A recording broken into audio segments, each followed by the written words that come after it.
तो हेलो मेरे प्यारे दोस्तों, एक बार फिर से स्वागत है आपका अपने YouTube चैनल में, जहां हम डिस्कस करने वाले हैं रेलवे न्यू रिक्रूटमेंट 2024-25 के बारे में। और हमारा ये क्लास उन सारे लोगों के लिए इम्पोर्टेंट है जो NTPC, ALP, RRB, JE technician की प्रिपरेशन में लगे हुए हैं, क्योंकि हमारे इस क्लास में हम डिस्कस करने वाले हैं जीके जीएस से रिलेटेड इम्पॉर्टेंट क्वेश्चन आंसर के बारे में। और हमारा ये क्लास का जो है 14वां क्लास है। इससे पहले हम लोग ऑलरेडी 13 क्लास ले चुके हैं। ये हमारा 14th क्लास है। आप सबों के प्यार के कारण ही हम लोग ये सीरीज को जो है कंटिन्यू कर पाए हैं। तो जो लोग दोस्त हमारे चैनल पे नए हैं वो चैनल को कीजिए सब्सक्राइब। और बिना किसी देरी का आइए शुरू करते हैं। आज का जो पहला सवाल है वो है, मंगल ग्रह को डैश भी कहा जाता है। तो मंगल ग्रह को क्या कहा जाता है? ये सौरमंडल में जो है हमारा एक ग्रह है, और इसको हम लोग और किस नाम से भी जानते हैं? तो इसको हम लोग क्या बोलते हैं? Red planet. मंगल ग्रह को क्या कहते हैं? रेड प्लेनेट, यानी लाल ग्रह भी कहते हैं। मंगल ग्रह को क्या कहते हैं? लाल ग्रह भी कहते हैं। और मंगल ग्रह का जो ये लाल रंग है वो क्यों होता है? क्योंकि उसमें क्या है, लौह खनिज ऑक्सीकरण या जंग के कारण जो सतह है वो लाल दिखाई देती है, क्योंकि वहां पे सतह में लौह खनिज बहुत ज्यादा मात्रा में मौजूद है। इसलिए मंगल ग्रह जो है लाल रंग का दिखाई देता है। इसको रेड प्लेनेट या लाल ग्रह भी कहते हैं। और ये सौर मंडल का दूसरा सबसे छोटा ग्रह है। सबसे छोटा ग्रह कौन सा है? सबसे छोटा ग्रह है बुध। उसके बाद जो आता है वो आता है मंगल। उसके बाद क्या आता है? मंगल ग्रह जो है उसके बाद सबसे छोटा ग्रह है। अब मॉर्निंग स्टार या इवनिंग स्टार किसको कहते हैं? ये शुक्र ग्रह को, शुक्र ग्रह को जो है मॉर्निंग स्टार या इवनिंग स्टार कहते हैं। शुक्र ग्रह को मॉर्निंग स्टार या इवनिंग स्टार के नाम से जाना जाता है। और ब्लू प्लैनेट, ये क्या है? नीला ग्रह। तो पृथ्वी को जो है, पृथ्वी को नीला ग्रह के रूप में जाना जाता है। क्यों? क्योंकि इसमें क्या है, 71% जो हिस्सा है पानी से ढका हुआ है, और अंतरिक्ष से देखने पर ये क्या होता है, नीला दिखाई देता है। बढ़ते हैं नेक्स्ट क्वेश्चन की तरफ। नेक्स्ट क्वेश्चन है, कैल्शियम हाइड्रोक्साइड के विलयन का सामान्य नाम क्या है? कैल्शियम हाइड्रोक्साइड को सामान्य रूप से किस नाम से जाना जाता है? तो इसका सही आंसर है चूने का पानी। कैल्शियम हाइड्रोक्साइड के विलयन को किस नाम से जाना जाता है? चूने के पानी के रूप में भी जाना जाता है। इसका रासायनिक सूत्र क्या है? CaOH का होल टू। क्या है? CaOH का होल टू। और इसमें क्या है, कोई भी कार्बन नहीं होने के कारण ये क्या है, अकार्बनिक यौगिक है। कार्बन नहीं होने के कारण ये क्या है, अकार्बनिक यौगिक है।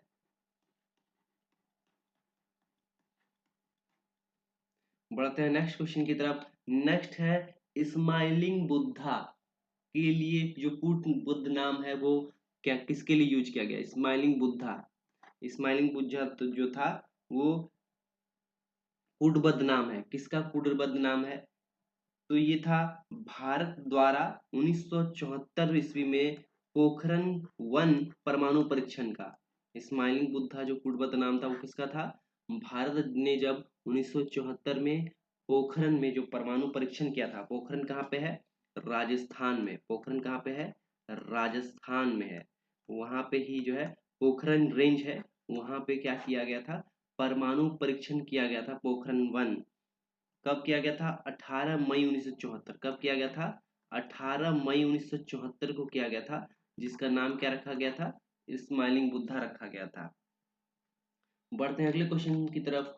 अगला जो क्वेश्चन है हमारा, दिल्ली का जंतर मंतर के लिए ऐतिहासिक रूप से महत्वपूर्ण है। तो दिल्ली का जो जंतर मंतर है वो किस लिए ऐतिहासिक रूप से जो है महत्वपूर्ण है? तो ये क्या है, खगोलीय वेधशाला। खगोलीय वेधशाला मतलब जिससे अंतरिक्ष विज्ञान का जो है स्टडी किया जाता है। अंतरिक्ष विज्ञान का जो है प्रयोग की जो उसमें जो हलचल होती है उसको मॉनिटर किया जाता है वहां से। इसीलिए जो दिल्ली का जंतर मंतर है वो क्या है, खगोलीय वेधशाला के लिए महत्वपूर्ण है। और इसमें क्या है, जो भी अंतरिक्ष में घटनाएं घटती हैं उसको क्या किया जाता है, उससे संबंधित अध्ययन किया जाता है। और इसको क्या है, यूनेस्को विश्व धरोहर स्थल के रूप में भी मान्यता मिला हुआ है। जो दिल्ली का जंतर मंतर है उसको यूनेस्को जो है, यूनेस्को विश्व धरोहर स्थल के रूप में भी जो है मान्यता मिला हुआ है। तो आपसे अगर कोई पूछे कि दिल्ली का जंतर मंतर के लिए जो ऐतिहासिक रूप से किस लिए महत्वपूर्ण है, तो वो है खगोलीय वेधशाला के लिए महत्वपूर्ण है। बढ़ते हैं अगले क्वेश्चन की तरफ। नेक्स्ट है, भारत स्टेज एमिशन स्टैंडर्ड से क्या तात्पर्य है? इससे भारत स्टेज एमिशन स्टैंडर्ड से क्या तात्पर्य है?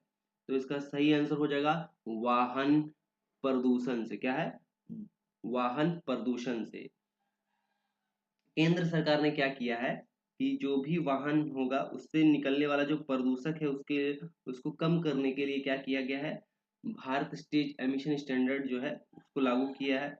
और अभी वर्तमान में जो है BS6, क्या है, BS6 स्टैंडर्ड की जो है गाड़ियां आ रही हैं, जो कब से लागू हुआ है, 1 अप्रैल 2020 से लागू हुई है। जितनी भी मोटर व्हीकल्स हैं वो क्या अभी आ रही हैं, BS6 स्टैंडर्ड की आ रही है।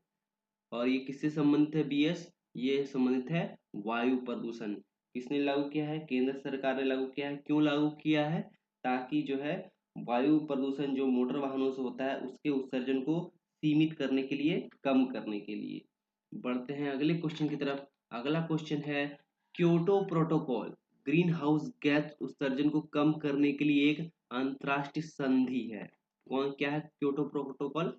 क्योटो प्रोटोकॉल जो है ग्रीन हाउस गैस उत्सर्जन को कम करने के लिए क्या है, ग्रीन हाउस गैस क्या करता है, जो सूर्य से आने वाली किरणें हैं उसको क्या करता है, पृथ्वी से वापस जाने से रोकता है, जिससे क्या होती है, पृथ्वी का वायुमंडल गर्म हो जाता है। तो इसी ग्रीन हाउस के जो उत्सर्जन होता है, ग्रीन हाउस जो गैस है उसके उत्सर्जन को कम करने के लिए क्या किया गया था, क्योटो प्रोटोकॉल जो है एक अंतरराष्ट्रीय संधि की जो है बैठक की गई थी। तो उसकी पहली बैठक किस देश में आयोजित की गई थी? तो उसका पहली जो बैठक हुआ था वो कहाँ हुआ था, जापान में। क्योटो कहाँ पे है, जापान में है। उसका पहला बैठक कहाँ हुआ था, जापान में हुआ था। कब हुआ था, 11 दिसंबर 11 दिसंबर 1997 में। कब हुआ था, 11 दिसंबर 1997 में। वर्तमान में कौन कौन से दो देश जो हैं क्योटो प्रोटोकॉल के पक्ष में नहीं है, वो है कनाडा। कनाडा जो है क्योटो प्रोटोकॉल के पक्ष में नहीं है। एंडोरा, ये भी क्या है, क्योटो प्रोटोकॉल के पक्ष में नहीं है। USA, संयुक्त राज्य अमेरिका भी नहीं है। और दक्षिणी सूडान, दक्षिणी सूडान जो है, ये सब, ये जो 4 देश हैं ये क्या है, क्योटो प्रोटोकॉल के जो है पक्ष में नहीं है। इसके अलावा और एक प्रोटोकॉल क्या है, मॉन्ट्रियल प्रोटोकॉल, जो क्या है, इसके अलावा और एक कौन सा प्रोटोकॉल है, मॉन्ट्रियल मॉन्ट्रियल प्रोटोकॉल। ये किससे संबंधित है, ये ओजोन परत को बचाने से रिलेटेड है। ओजोन परत का जो धीरे धीरे वो क्या उसका नष्ट हो रहा है, बर्बाद हो रहा है, उसको बचाने के लिए क्या और एक प्रोटोकॉल क्या है, उसका नाम है मॉन्ट्रियल प्रोटोकॉल। क्योटो प्रोटोकॉल किससे संबंधित है, ग्रीन हाउस गैस के उत्सर्जन को कम करने से संबंधित।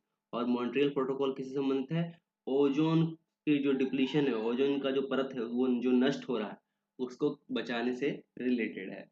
बढ़ते हैं अगले क्वेश्चन की तरफ। नेक्स्ट है, विशेष रूप से मल्टीटास्किंग सिस्टम का क्या अर्थ होता है? मल्टीटास्किंग सिस्टम का अर्थ क्या होता है? नाम से ही पता चल रहा है, मल्टीटास्किंग मतलब एक समय में एक से ज्यादा काम कर सके। तो जो इसका तात्पर्य क्या है, एक प्रक्रिया से अधिक, एक समय में एक प्रक्रिया से अधिक जो काम करे उसको क्या है, मल्टीटास्किंग के रूप में हम लोग सिस्टम के रूप में जानते हैं। मल्टीटास्किंग क्या मतलब क्या होता है कि एक ही कंप्यूटर प्रोसेसर जो होता है, एक ही कंप्यूटर प्रोसेसर एक साथ कई काम या कई प्रक्रियाएं चलाने में जो है सक्षम हो, उसको हम लोग क्या बोलते हैं, मल्टीटास्किंग सिस्टम बोलते हैं। एक ही कंप्यूटर प्रोसेसर, यहाँ पे ध्यान देने वाली बात है, एक ही एक ही कंप्यूटर प्रोसेसर जो है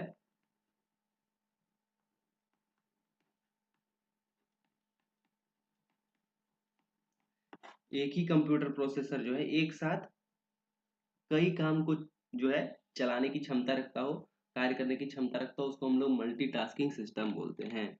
बढ़ते हैं अगले सवाल की तरफ दोस्तों। अगला सवाल है, केंद्र सरकार की स्कूल नर्सरी योजना के बारे में क्या है? जो नीचे कथन दिए हैं इन कथनों में से क्या जो है केंद्र सरकार की स्कूल नर्सरी योजना से संबंधित है, रिलेटेड है? तो जो इसका सही आंसर है, युवाओं के मन में पर्यावरण जागरूकता पैदा करना। युवाओं के मन में जो है पर्यावरण के से रिलेटेड जो जागरूकता है उसको पैदा करने के लिए केंद्र सरकार द्वारा स्कूल नर्सरी योजना जो है चलाई गई है। तो इसका सही आंसर हो जाएगा युवाओं के मन में पर्यावरण जागरूकता पैदा करना। बढ़ते हैं अगले क्वेश्चन की तरफ। अगला क्वेश्चन है, भारत के मुख्य चुनाव आयुक्त को डैश द्वारा उसके पद से हटाया जा सकता है? किसके द्वारा जो है उसके पद से हटाया जा सकता है? तो इसका आंसर हो जाएगा संसद के दोनों सदनों द्वारा। संसद के दोनों सदनों द्वारा जो है भारत के मुख्य चुनाव आयुक्त को उसके पद से हटाया जा सकता है। वर्तमान में मुख्य चुनाव आयुक्त कौन है? वर्तमान में मुख्य चुनाव आयुक्त हैं राजीव कुमार। कौन है वर्तमान में मुख्य चुनाव आयुक्त? राजीव कुमार जो है वर्तमान में मुख्य चुनाव आयुक्त है। मुख्य चुनाव आयुक्त की नियुक्ति कौन करता है? मुख्य चुनाव आयुक्त की नियुक्ति जो है राष्ट्रपति करता है। मुख्य चुनाव आयुक्त की नियुक्ति कौन करता है? राष्ट्रपति द्वारा जो है वो अध्यक्षता करता है और 3 सदस्यीय चयन समिति की सिफारिश पर चुनाव आयुक्त की नियुक्ति की जाती है। जिसमें क्या होता है, जो वरिष्ठ चुनाव आयुक्त होता है उसको मुख्य चुनाव आयुक्त के रूप में घोषित किया जाता है, नियुक्त किया जाता है। और चुनाव आयुक्त का कार्यकाल कितना होता है? चुनाव आयुक्त का कार्यकाल होता है 6 वर्ष, 6 साल होता है, या फिर 65 वर्ष की उम्र, जो भी पहले हो जाएगा उतना होगा उसका कार्यकाल। चाहे वो 65 वर्ष की आयु प्राप्त कर ले या फिर 6 साल का जो कार्यकाल है उसको पूरा कर ले, वो होता है उसका कार्यकाल। बढ़ते हैं अगले क्वेश्चन की तरफ। नेक्स्ट है, Syed Modi international grand prix gold championship हर वर्ष डैश में आयोजित किया जाता है? कौन सा चैंपियनशिप पूछा गया है? Syed Modi international grand prix gold championship. तो ये आयोजित कहाँ किया जाता है? ये आयोजित किया जाता है लखनऊ में। किस खेल के लिए आयोजित किया जाता है? बैडमिंटन। किस खेल के लिए आयोजित किया जाता है? बैडमिंटन के लिए आयोजित किया जाता है। हर साल आयोजित किया जाता है कहाँ पे? उत्तर प्रदेश के लखनऊ में। और 2020 में इसका जो नाम हुआ था, 2020 में इसका नाम क्या रखा गया था इस इंटरनेशनल स्टेडियम का? सैयद मोदी इंडिया इंटरनेशनल के नाम से जाना गया। जो बढ़ते हैं अगले क्वेश्चन की तरफ। नेक्स्ट है, एक अर्धसैनिक बल का नेतृत्व करने वाली पहली महिला का नाम बताएं। एक अर्धसैनिक बल का नेतृत्व करने वाली जो पहली महिला है निम्नलिखित में से कौन है? अर्चना रामासुंदरम। अर्चना रामासुंदरम जो है किसी एक अर्धसैनिक बल का नेतृत्व करने वाली पहली महिला है। तो इसी के साथ आज का हमारे क्लास खत्म होता है दोस्तों। तो मिलते हैं नेक्स्ट वीडियो में, तब तक के लिए धन्यवाद।